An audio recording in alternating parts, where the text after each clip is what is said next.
तो आज हम लोग सीखने वाले हैं कक्षा 7 का पहला चैप्टर जो है जल और जंगल। उसमें हम लोगों का है अध्याय 1 में जल और जंगल है। दूसर आज का क्लास कौन क्लास चौथा क्लास होने वाला है। 3 गो क्लास पहले पढ़ चुके हैं। आज हम लोग सीखने वाले हैं जल चक्र। क्या सीखेंगे? जल चक्र। किताब में यदि पेज नंबर 3 में ध्यान से देखेंगे तो हम देख रहे हैं कि यहाँ जल चक्र का चित्र फोटो बनाया हुआ है। यस या नो? यस। अब इस जल चक्र में देखो पहले कौन चीज दिया गया है? कहता है जल चक्र में सम्मिलित प्रक्रमों को संख्याओं द्वारा चिन्हित किया गया है। जल चक्र में सम्मिलित प्रक्रमों को संख्याओं द्वारा चिन्हित किया गया। अब ये जो जल चक्र है इसमें संख्याओं द्वारा सगड़े चिन्हित कर दिया गया है। इन संख्याओं की सहायता से अस्त व्यस्त क्रम में लिखे गए प्रक्रम को सही शब्द में लिखिए। अस्त व्यस्त यानी कि कहीं कहीं कोनो शब्द लिखा है। जैसे देखो 1 नंबर में यहाँ कौन सी लिखा है? ध्यान से देखेगा क्या लिखा है? जम्भोल। क्या लिखा है? जम्भोल। 2 नंबर में है पसवा। 2 नंबर में क्या है? पसवा। 3 नंबर में घनसन। 4 नंबर में है दलवा। 5 नंबर में है नर्ज वाष्पोत्वत्सा। 6 नंबर में है सरवा। साव नहीं सारव लिखा है। ठीक, इस सब को जो है ना अस्त व्यस्त क्रम में जो शब्द लिखा गया है इसको अच्छा क्रम में लिखना है। ठीक, तो पहला को क्या लिखेंगे? हम लोग लिखेंगे पहला वाला को भौम जल। क्या लिखेंगे? भौम जल। अब भौम जल यहाँ पहले कौन सी लिखा था? जम्भोल लिखा था। जम्भोल को यदि अच्छा से लिखेंगे कौन सी लिखेंगे हम लोग?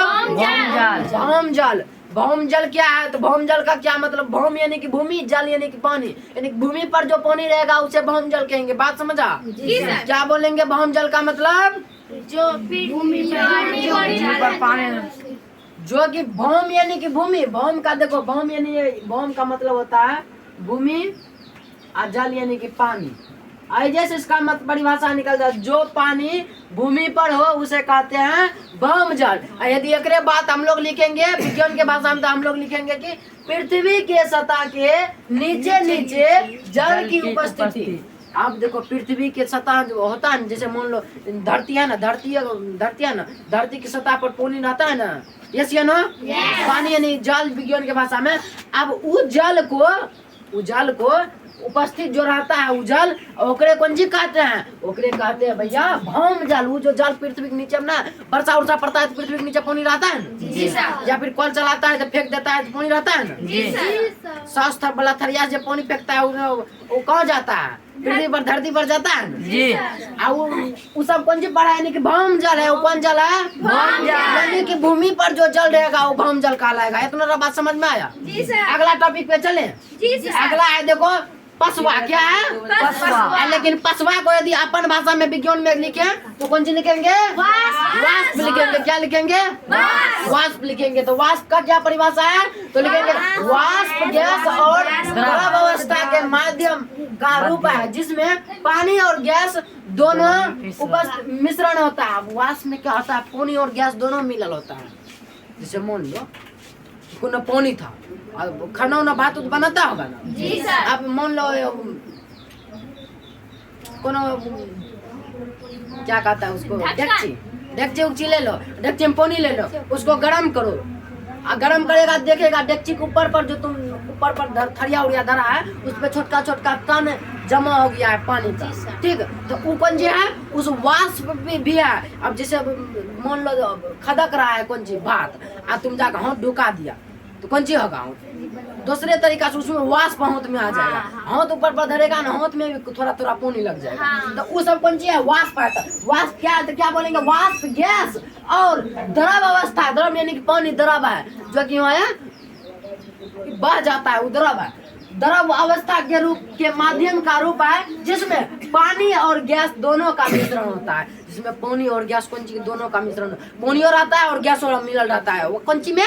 तो वाष्प में। यानी कि पानी और वाष्प को जोड़ देंगे, पानी और कौन सी जोड़ेंगे? गैस। पानी और गैस को जोड़ेंगे तो अपन कौन सी प्राप्त होगा? वाष्प मिलेगा। पानी गैस बराबर कौन सी होता है? वाष्प। वाष्प भूलना नहीं है वाष्प, ये बात को पानी और गैस मिला लेगा तो उसको कौन सी कहेंगे? वाष्प कहेंगे। भूलेगा नहीं ना? अगला टॉपिक पे चलते हैं। अगला है घनसन। अगला क्या है? घनसन। लेकिन विज्ञान की भाषा में हम लोग लिखेंगे तो क्या लिखेंगे इसको? संगणन लिखेंगे। अस्त व्यस्त क्रम में घनसन लिखा है, लेकिन क्रम में लिखेंगे तो क्या लिखेंगे? अच्छा वाला क्रम में संगणन। अब संगणन का क्या मतलब होता है? संगणन का मतलब होता है जब पानी का भाप वापस पानी में बदल जाता है, इस प्रक्रिया को संगणन कहते हैं। क्या मतलब हुआ इसका भैया?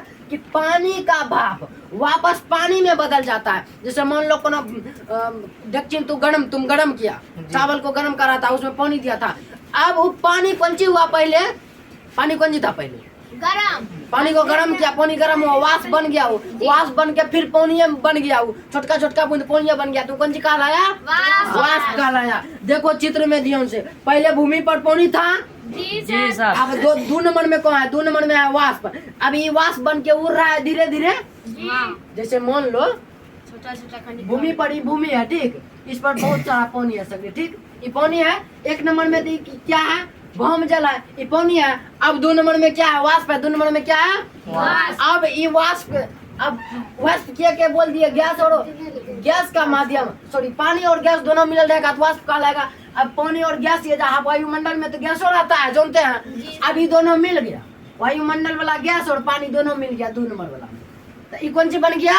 वाष्प बन गया। अब 3 नंबर में कहता है भैया संगणन। तो संगणन क्या है? जब पानी का भाप वापस पानी में बदल जाता है तो इस प्रक्रिया को संगणन कहते हैं। अब ये जो वाष्प बना था ना, जो वाष्प बना था, या भौम जल था,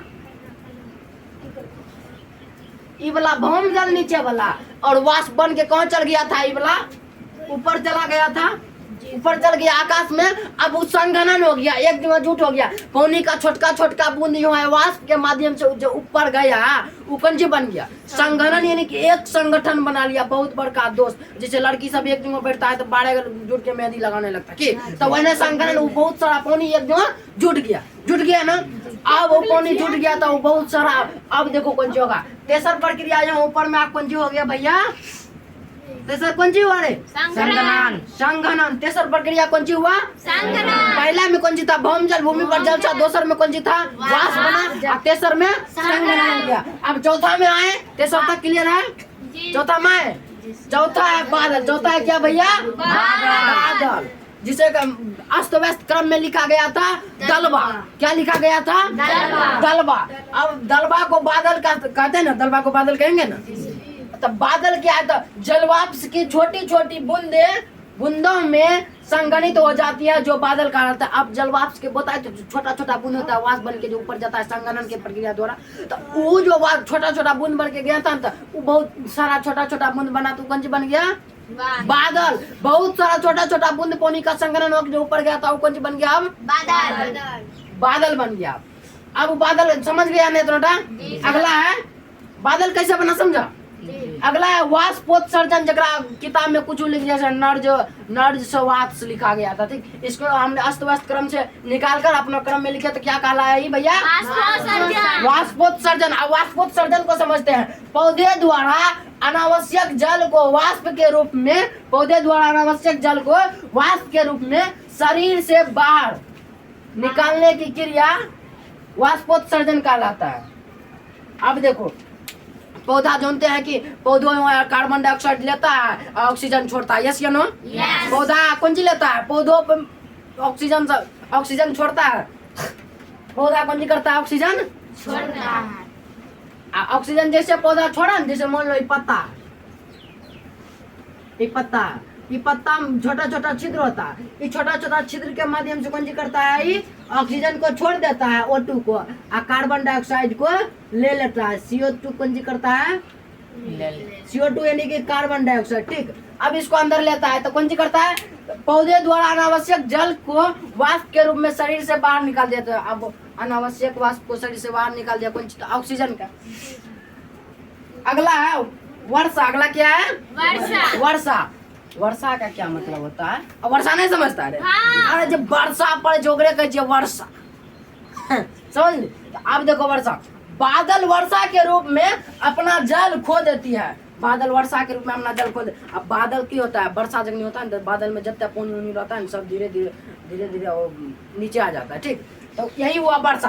बादल वर्षा के रूप में अपना जल खो देती है, जिसे वर्षा कहते हैं। वर्षा का परिभाषा पता हो गया कि वर्षा किसे कहते हैं। तो वर्षा किसे कहते हैं? तो बादल वर्षा के रूप में अपना जल खो देती है, जिसे वर्षा कहते हैं। तुम्हारे पास समझ में आया वर्षा क्या है? अगला है जल निकायों से बहने वाला जल वाष्पित होकर वाष्प वायुमंडल में चला जाता है।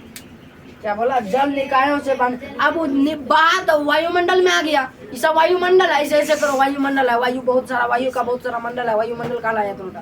ठीक, अब यही कौन जो हुआ, वाष्प के रूप में वायुमंडल में फैल गया। था पानी सब वाष्प वायुमंडल में ना आता है पहले, उसके बाद हमारा सब नीचे आता है। हम लोग वर्षा में नहाते हैं कि नहाता है ना वर्षा में, तो वही हुआ। तो ये सब प्रक्रिया कौन सी कहलाएगा? एक सब के मिला जुला कौन सी कहेंगे? जल चक्र।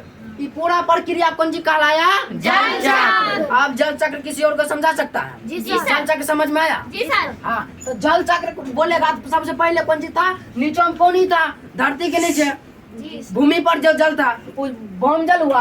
और दूसर में वाष्प था, पानी और गैस बन गया तो वाष्प बना दूसर में। और तेसर में क्या हुआ? संघनन हुआ, वहाँ एकजुट हो गया। और चौथा में बादल बन गया। पांचवा में बादल के द्वारा वाष्पोत्सर्जन हुआ। उसके बाद कौन सी हुआ? वर्षा के रूप में नीचे आ गया। ये सब प्रक्रिया ऊपर गया फिर नीचे आ गया। एक रूप से क्या बोले इसको?